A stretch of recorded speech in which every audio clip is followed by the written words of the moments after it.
Why is my email marketing revenue in decline? If you've ever wanted to know the answer to this question, stick around. I'm going to give you 4 reasons why your email revenue is on the decline and what to do about it. Before we begin, if you're new to the channel, make sure to hit that like button and subscribe, trying to release a new video every single week to help you level up your email, SMS, and retention marketing. So all the new subscribers are greatly appreciated. So let's get into today's vid. So number one is that your traffic is in decline either month over month or year over year. And why does this matter? Well, it's usually the core culprit of flow revenue and automation going down.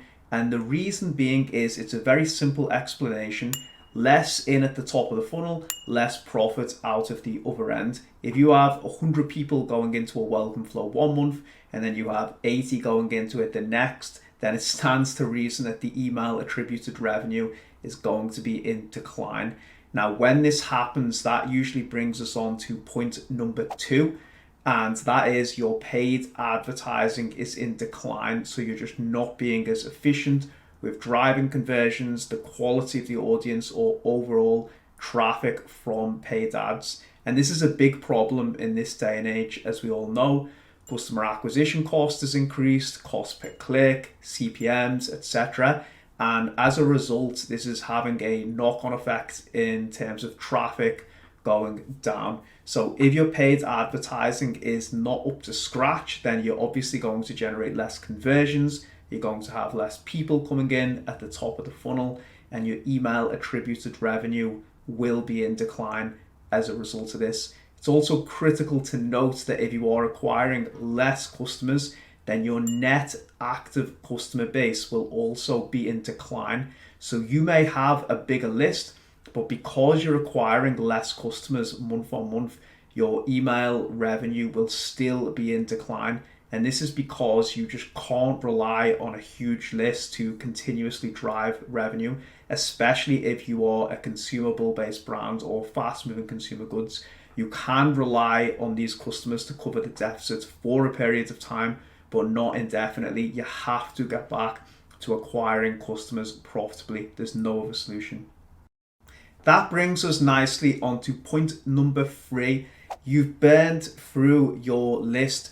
Now, usually this is a result of points 1 and 2, where the brand is not getting the same traffic year over year and then not acquiring new customers profitably. They will then turn to milking the email list and sending out an increased velocity of campaigns. Essentially what this does is front load revenue, but ultimately it doesn't solve the fundamental problem in your business, which is an acquisition issue.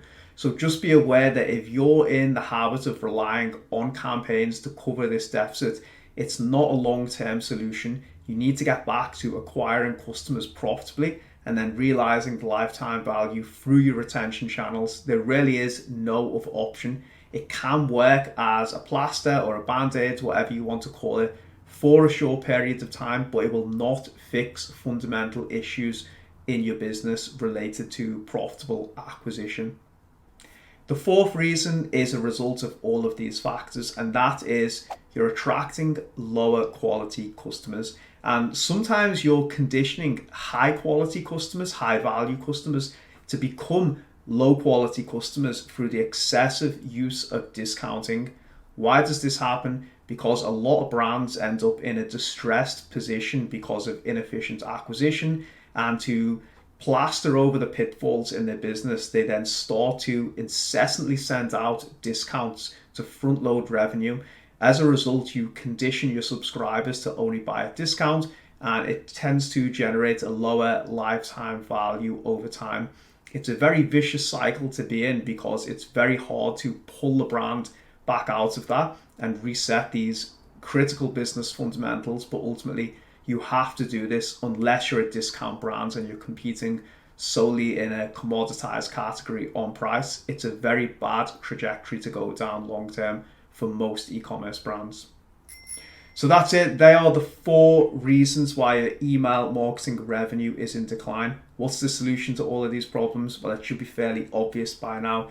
You need to get back to profitable acquisition.